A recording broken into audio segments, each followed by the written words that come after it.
जय श्री राम सभी भक्तजनों को। तो आज है रामचरितमानस का हमारा 35वां दिन 35। तो चलते हैं कथा की ओर। विश्वामित्र जी नित्य ही चलना अपने आश्रम जाना चाहते हैं, पर रामचंद्र जी के स्नेह और विनय वश रह जाते हैं। दिनों दिन राजा का 100 गुना भाव प्रेम देखकर महामुनिराज विश्वामित्र जी उनकी सराहना करते हैं। अंत में जब विश्वामित्र जी ने विदा मांगी, तब राजा प्रेम मग्न हो गए और पुत्रों सहित आगे खड़े हो गए। वे बोले, हे नाथ, यह सारी संपदा आपकी है। मैं तो स्त्री पुत्रों सहित आपका सेवक हूँ। हे मुनि, लड़कों पर सदा स्नेह करते रहिएगा और मुझे भी दर्शन देते रहिएगा।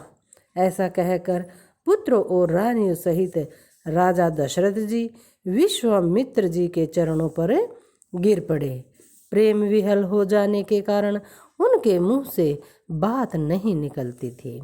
ब्राह्मण विश्वामित्र जी ने बहुत प्रकार से आशीर्वाद दिए और वे चल पड़े।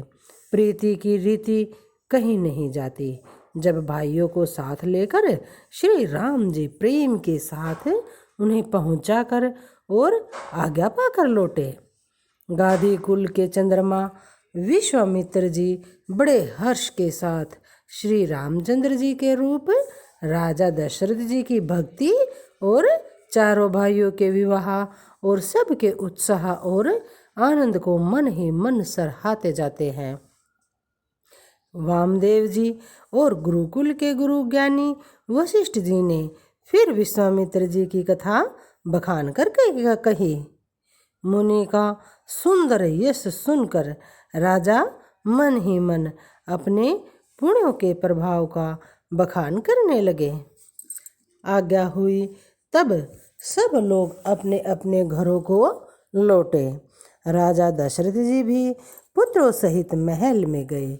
जहाँ तहाँ सब श्री रामचंद्र जी के विवाह की गाथाएं गा रहे हैं। श्री रामचंद्र जी का पवित्र सुयश तीनों लोकों में छा गया। जब से श्री रामचंद्र जी विवाह करके घर आए, तब से सब प्रकार का आनंद अयोध्या में आकर बसने लगा।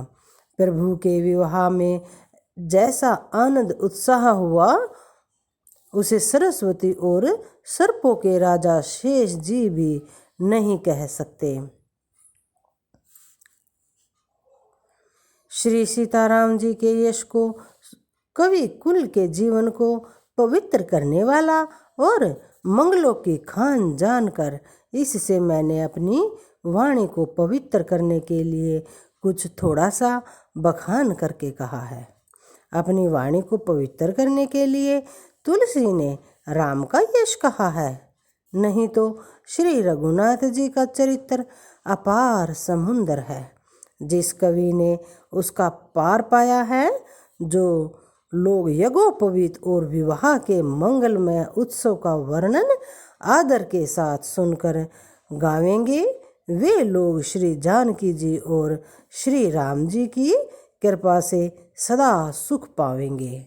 यहाँ पर तुलसीदास जी ने ये बताया है कि श्री राम जी का पार किस कवि ने पाया है, अर्थात आज तक किसी भी कवि ने श्री राम जी का पार नहीं पाया है।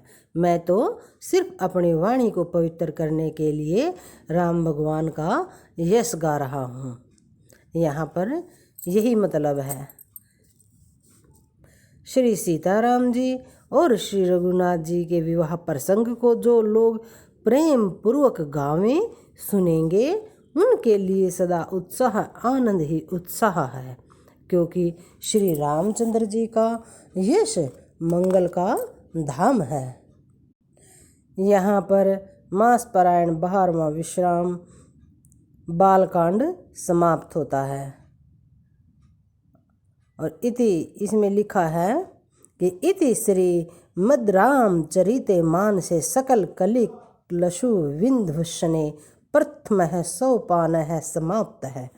इसमें लिखा गया है कि कलयुग के संपूर्ण पापों को विध्वंस करने वाले श्री रामचरितमानस का यह पहला सोपान समाप्त हुआ।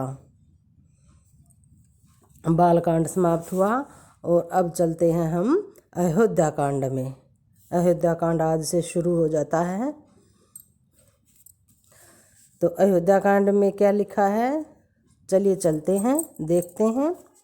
जिनकी गोद में हिमाचल सुता पार्वती जी, मस्तक पर गंगा जी, ललाट पर द्वितीया का चंद्रमा, कंठ में हलाहल विष और वक्ष स्थल पर सर्पराज शेष जी सुशोभित है, वे भस्म से विभूषित देवताओं में श्रेष्ठ सर्वेश्वर संहार करता या भक्तों के पापनाशक सर्वव्यापक कल्याण रूप चंद्रमा के समान शुभ्र वर्ण श्री शंकर जी सदा मेरी रक्षा करे।